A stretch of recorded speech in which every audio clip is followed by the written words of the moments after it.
filter in. Pulisic clipping it in. McKinney is there! Weston McKinney!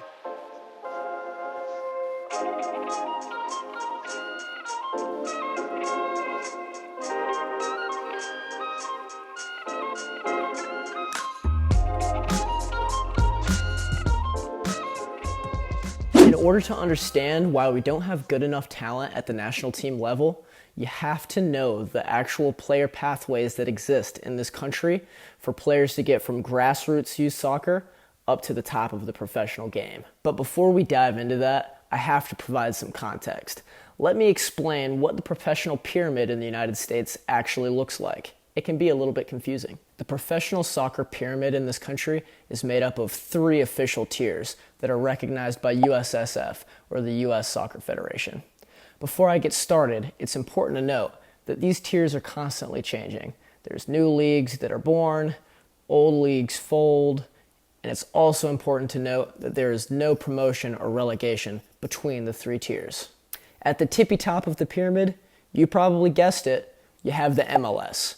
The MLS is made up of 26 teams across the United States and Canada, with plans to expand to 30 within the next few years. Now, just below the MLS, you have what's known as the USL, which is the second division of United States soccer. In the USL, you have 35 teams, but it's important to note that a handful of these teams are actually reserved sides or second teams for established MLS clubs. Below the USL in Tier 3 of US Soccer, you actually have 2 leagues. That's the NISA and USL League 1. Now, USL League 1 is looking to expand into smaller to mid-sized cities with populations around 150,000 to 1 million. They have 12 teams, and it's brand new. They're currently expanding, so we'll see how that project turns out. As for the NISA, it was founded on the idea that it would create a promotion relegation system with the NASL.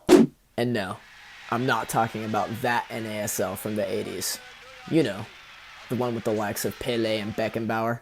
This NASL was formed as competition to MLS for Division I status, but following legal battles that led to financial troubles, the league folded.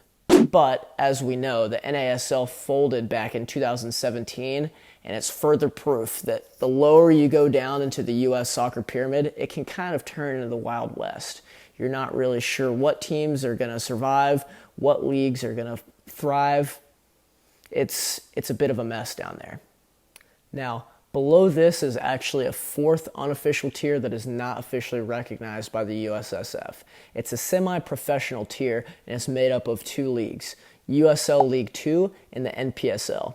In these leagues, players can sometimes strike up deals for housing, food, and other benefits, but they're not actually signing an official contract to receive a salary from these clubs. These leagues can actually be pretty competitive, although the majority of players play for free, and a lot of them are collegiate athletes that are competing in the summertime. Now, I had wanted to provide context for the American Soccer Pyramid 1 because it shows just how many opportunities are actually out there for players at the professional level, and also it shows just how hectic and fluid the game can be below the top 2 levels of the American Soccer Pyramid.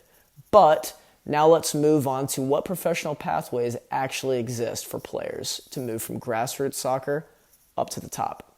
The 2 most common professional pathways are either via collegiate soccer or development academy, and usually players use a combination of the 2 in their journey to the professional ranks. In collegiate soccer, you have 4 years of eligibility, and the benefit is that you get your college education either partially or fully taken care of via scholarships. Now, every January, the MLS hosts the Super Draft, which, like other major American professional sports, allows MLS teams to get their pick of the best collegiate talent. While collegiate soccer has its critics and its supporters, its lack of a full year-round season and limitations on practice hours has drawn criticism in its ability to produce top-level players. Also, while around 70 players are drafted into the MLS each year, we are seeing fewer and fewer that are drafted from collegiate sides that are able to make a real impact in the league. Now, having said this, there are success stories, such as Jordan Morris, Corey Baird. These are guys that were drafted high up in the draft picks and have made a real impact on their sides. On to the other major professional pathway that exists in the United States. That's the development academies. The Development Academy System was started by US Soccer in 2007 and was a way to consolidate all of the elite youth talent into the best possible competitive environment. It was comprised of MLS academies, which are mostly free to play, and also non-MLS associated academies, which were usually pay to play. Players on MLS academies can be signed to homegrown contracts and placed on senior roster slots, while other academies that are non-MLS associated, players are usually picked up into the collegiate system. While this was probably the best professional pathway that US Soccer had for a while, it was unfortunately axed after the COVID-19 pandemic hit. Recently, the MLS stepped in to organize a new league structure for the academy system, but there's still a lot of confusion and a lot of uncertainty for what the future holds. I will hold off on harsh judgment until we see the results of the MLS Next academy structure. But it does seem strange that US Soccer would abandon its role as shepherds of the youth game and allow the MLS, whose main interests involve creating profits for themselves rather than creating the best talent pool, to run control of youth soccer in this country. But I digress. Here is the launch video put out by MLS, which is more propaganda than an actual plan. Chance again to go near post, and he's found the back of the net. Gianluca Busio has got his first goal of the year, and the 18-year-old has levelled things up at Dick's Sporting Goods Park. Recently, we're starting to see some of our best young players bypass the system altogether and head off to the big academies over in Europe. This is the likes of Christian Pulisic, Weston McKennie, Gio Reyna, some of our better players. The one thing that stands out that everyone watching the show needs to understand is they're coming. And I've said this now for 4 or 5 months. They're coming for young Americans. It's up to MLS and Major League Soccer to get their ducks in a row to make sure they get a piece of the pie, because Tyler Adams is not the end of it. Weston McKennie's not the end of it. It doesn't matter who it is, because right now, 4 or 5 agents from the big clubs in England have told me there will be 20 Christian Pulisics in Europe by the end of 2020. Now you do that math real quickly. Now, while this may be a big win for American soccer, it still shines poorly on the systems that we have in place here in the United States. Unfortunately, in the lower tiers of the professional pyramid, we currently do not have an academy system in place. Although the USL currently has plans to launch an academy system that will extend down into the lower tiers, hopefully all the way down to USL League 2. With the launch of the new USL Academy player development model, more communities than ever are going to be able to offer a clear path to professional soccer.